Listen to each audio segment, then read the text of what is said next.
മുത്തുമോനാണ്. അത് ഖദീജ ബീവിയുടെ പ്രിയപ്പെട്ട ഭർത്താവാണ്. അത് ഫാത്തിമ ബീവിയുടെ പ്രിയ പിതാവാണ്.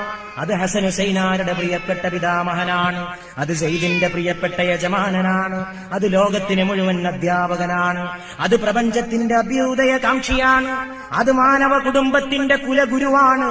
അത് ഏറ്റവും വലിയ വിമോചകനാണ്. ഏറ്റവും വലിയ വിപ്ലവകാരിയാണ്. ഏറ്റവും വലിയ രാജപാത മനുഷ്യ സമുദായത്തിന് കാട്ടിക്കൊടുത്തോരാണ്. പാപികളുടെ രക്ഷകനാണ്. പാവപ്പെട്ടവന്റെ കാവൽക്കാരനാണ്. സ്ത്രീവർഗത്തിന്റെ വിമോചകനാണ്.